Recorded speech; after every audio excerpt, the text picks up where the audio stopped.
Welcome back to another episode of Fab Talk. It's your boy Rico. It's been a while, but I got a good one for you guys. You know, this is my boy for a long time. Please give a warm welcome to my boy Ferrori. Satana, yeah. Dice que está como Dios manda, pues manda eso pa' acá. La calle es mi calvario, estas putas son mi martirio, esas tetas guardan un misterio, ese culo tiene lo que quiero, directo el amor. What's up, my man? It's been a long time. We've been trying to get this episode going for a while now, huh? It's been a minute. Yeah, bro. Months in the works. Like, yeah, man. So how you been, bro? I've been chilling, working a lot, doing a lot of events, trying to record songs to release soon, so you already know. We're just trying to do work. Yeah. I've been seeing that you've been getting a lot of work done, man. The way you're pushing out all of this content, all of these great events that you've been hosting, man. It's a pleasure seeing like all of the homies like really grow like exponentially. So like I know you've already done a couple events. You've been partnering up with the guys who created Art World. Yeah. Can you tell me a little bit about this new event that you guys started up? Well, we're doing Art World. It's an event of all type of art. Right now we have music, designers, jewelry, painted art, sculptures. We got tarot readings. We got tattoos. You can even get tattooed in Art World. It's all diverse art. That's how much art we have right now, but it'll keep expanding to more up and coming artists that we have here in Puerto Rico. But that's pretty much the idea. Create a bigger forum for these artists that we have here. And we also have In the Clouds, which is, pretty much smoking and music. And you got like a fashion show going on too during the event, right? Yeah, in Art World, it's going to be a fashion show. It's going to be an hour and a half of straight up local designers with local, street fashion and high fashion and even handmade jewelry. That's going to be good. So do you be like solo, like getting all of these events going, or do you have like a team like behind you? Well, right now I'm doing it solo. I'm working one of the events with A1. He's just hosting the event and setting up the artist pretty much. That's for In the Clouds, but Art World has been solo. I had help with curating art. I did have help with curators, and live show has been also straight up just me. Yeah, they've been really supporting you. I've been noticing that also. So like, in the next few years, like obviously your budget's gonna grow, your influence is gonna grow. Like if you had 10 times the budget than you do now, like what do you see in the works for yourself? I mean, I just see myself expanding the events that I have, making it bigger so more local artists can be part of it, and they could be set in the cycle of getting paid or paid more than they're used to.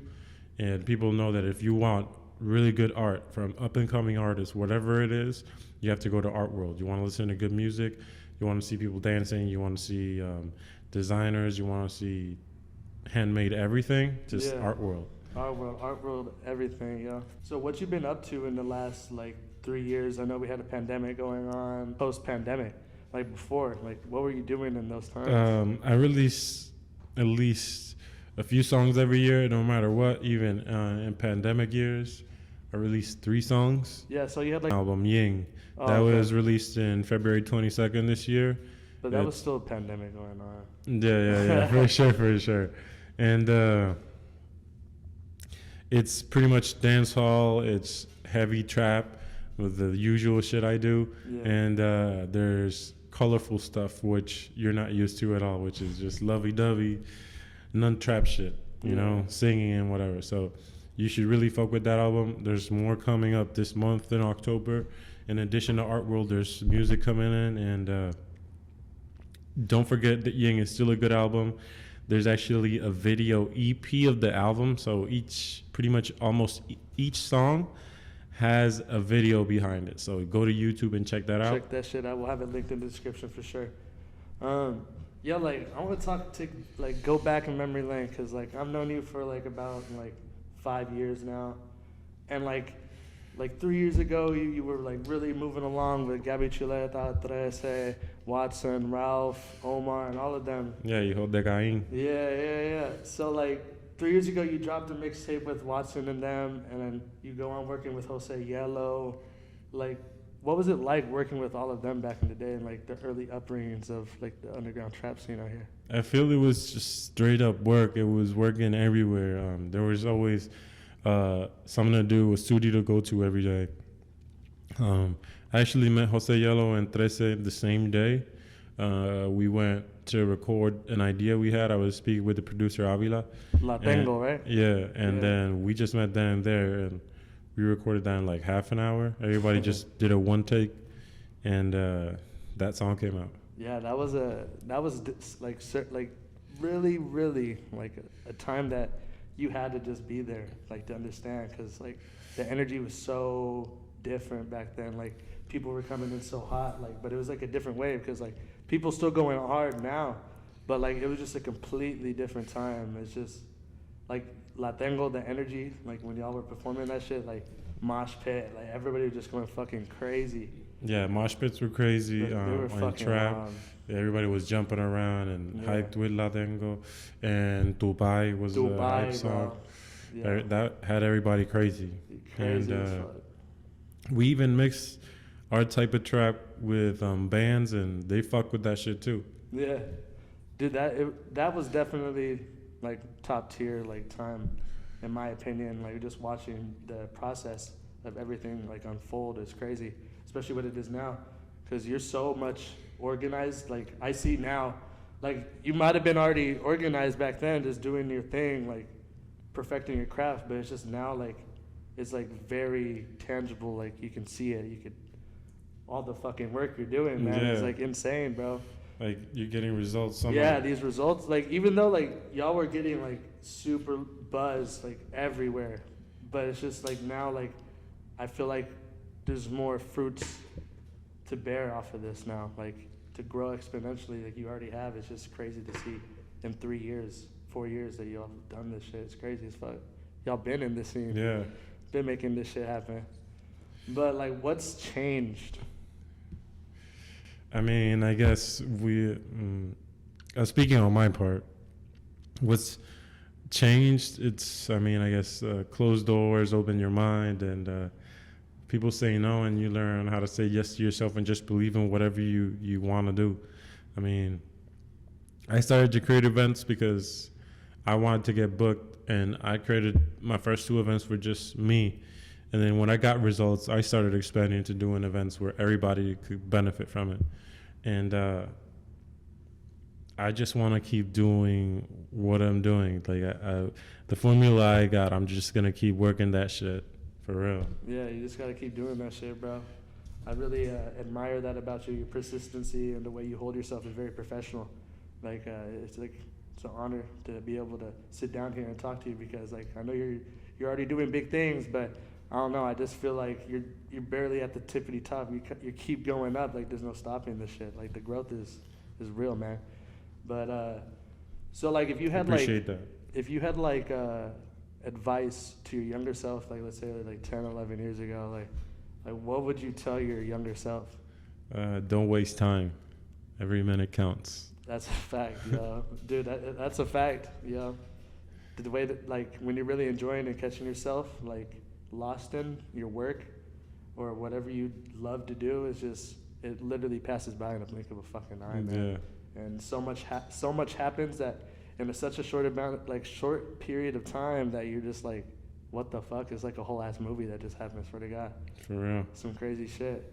So like, what's your favorite venue you've been able to like perform at, and what's your least favorite? Like, what's your worst experience and your best experience you've had so far? On the spot. Yeah, goddamn. man. But you gotta let them know, bro. Because I know a lot of venue producers be fucking bullshitting and. Right, so sound wise, I'd say La Respuesta.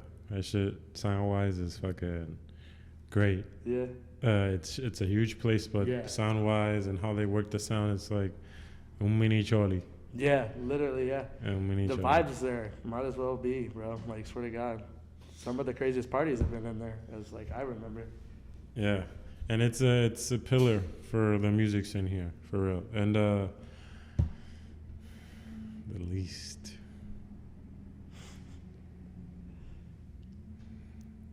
I'm gonna just say it's in Rio Piedra. I knew it. I knew Yeah, it, bro. I knew that that's shit all was I'm gonna say. coming, bro. I knew it. That's all I'm gonna say. Yeah.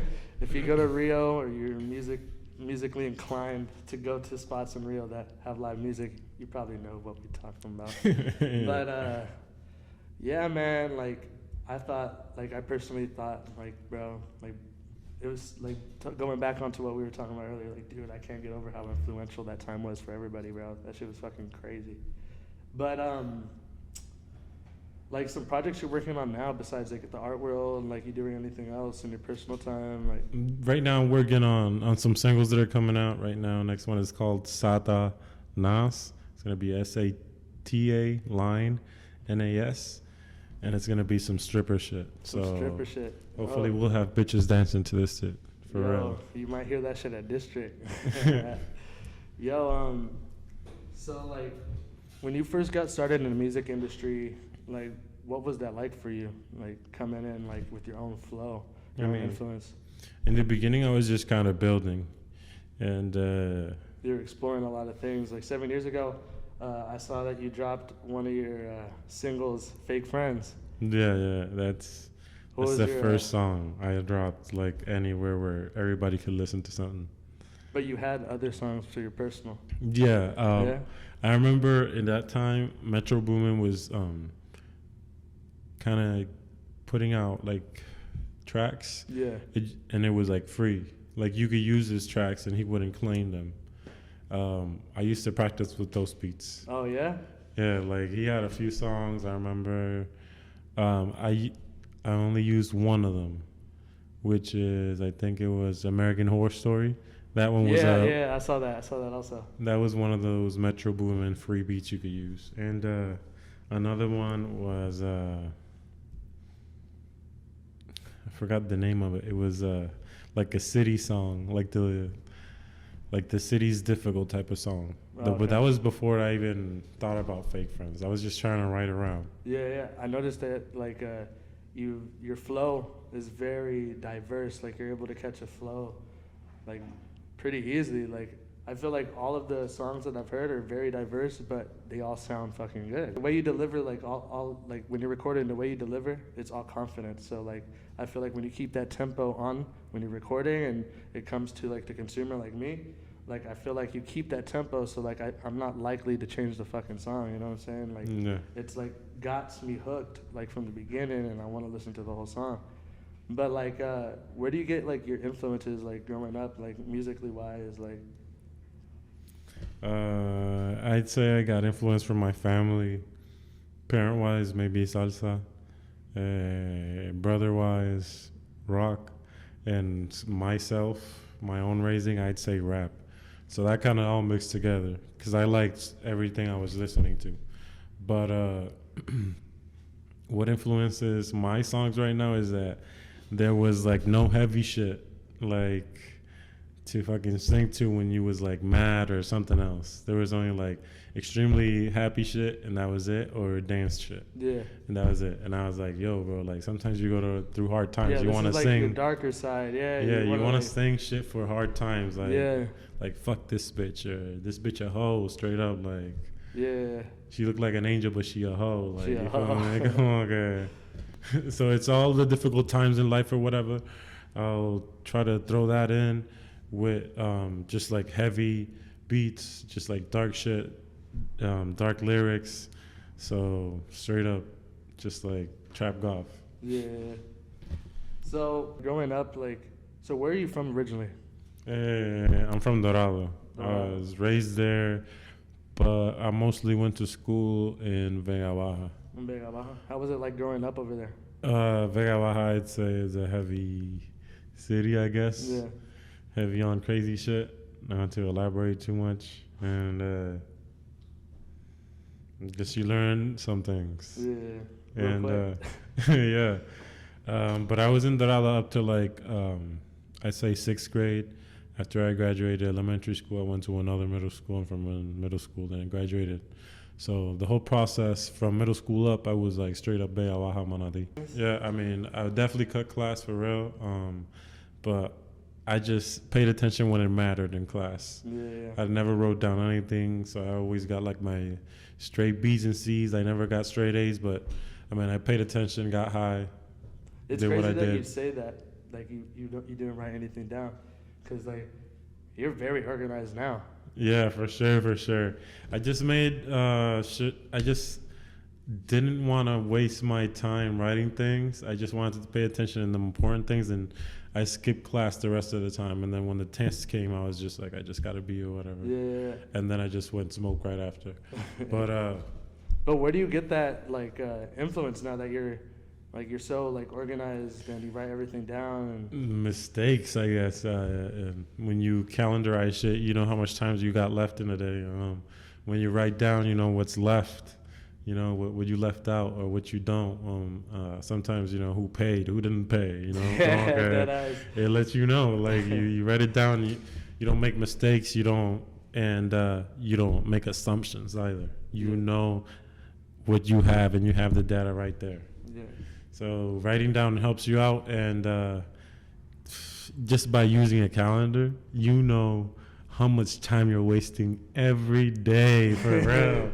Just by putting what you have tomorrow, you probably have nothing besides just go to your regular job or whatever. Plan something right after, put it in your calendar. Yeah. You'll figure something out. Yeah, I like that, yo. Giving us some insight on how to make our lives more organized, yo. For sure. Be persistent on that shit, man. I gotta do that shit, bro. I'm so unorganized with all my shit, bro. When you told me to download Google, what was it? Google Calendar. Yeah, Google Calendar. You told me to write that. You told me to download that shit. I download that shit right now, right then and there. And I've been using that. Like I had a couple meetings with FaceTime meetings with everybody at the shop and all that stuff. And yo, he put me on, y'all. I swear to God, yo. You heard it from yours truly. This shit worked, man. It'll give you some reminders too, like if you got problems fucking remembering shit, which is one of my main problems, you could put a reminder 3 hours before, 1 hour before, and like 10 minutes before, and it'll pop in the middle of whatever you're doing. So it's part of it. It's part of it, man. So, like, if you could work with any like artist, like who do you see yourself working with? Like who do you want to work with in the next couple years, couple months? I mean, locally, you mean? Yeah, like locally.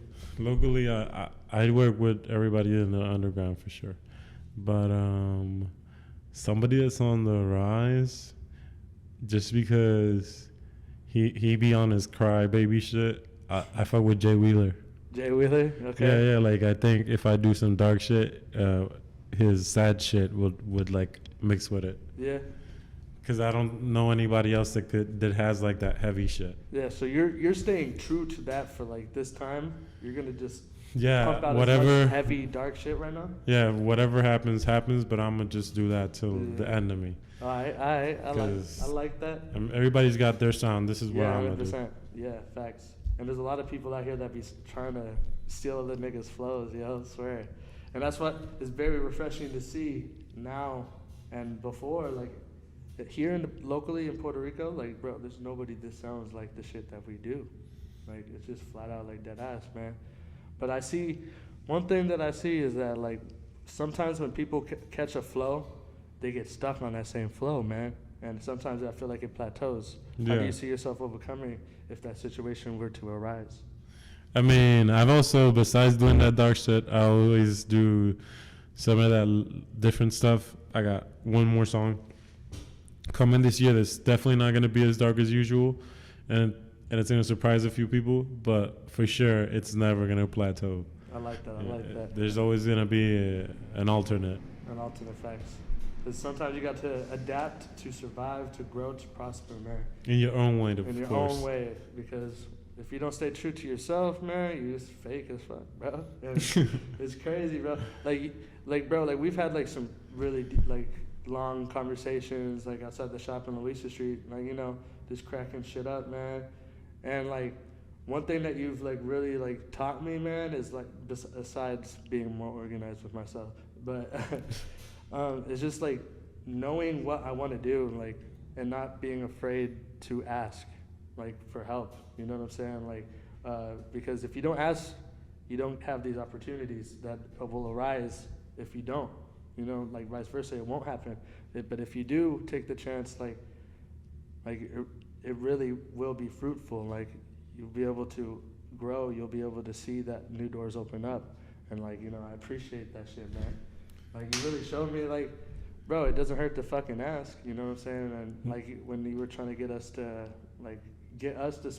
get another sponsor for our events that we collab on, like some like for raps. Like instead of us coming out of pocket for it, like they just send us shit, you know what I'm saying? And thank you to PR Finest for sponsoring us and doing all that stuff, Line Rolling Circus. PR's Finest is always out here. Always out here helping and supporting the community for sure, bro. But like if it weren't for you to be like, yo, just fucking ask, like I don't, like it's just common sense. But you know, it's like easier said than done also, you know what I'm saying? You have to do a few things more than ask after more that. than ask, exactly. Yeah, you know what I'm but saying? asking gets you answers. It gets you somewhere. Answers. Yeah, it gets you somewhere. It's the stepping stone into a lot of things beforehand. But all it takes is just to ask a fucking question. That's crazy. It was that easy. You know what I'm saying? That's true. Because you also helped me with like the aspect of just asking the people who I work for to buy me some fucking equipment for this goddamn podcast, man. You know what I'm saying? Like, you know, shout out Manny for buying this nice little mic setup. We're still waiting on some other shit and some lights, but hey. You got it, man. You got the equipment. I got the equipment, you know, like, guys, like, be sure to go show some love to Ferrori, man. Like, he's a true trooper, man. He's a true friend and a real ass nigga, bro. But, you know, I just like to thank you again for coming out today. You know, I can't wait to be able to look back on this shit and seeing how far you've grown and I've grown and just smashing it up again, bro. But, you know, stay tuned for the next one. It's your boy Rico Flow, and it's Ferrori signing out, man. Tiene lo que a mí me gusta, el oscuro no la asusta, ella sabe que es puta, ella no tiene que buscar nada, en el juego como Satanás, esa puta siempre va en boca.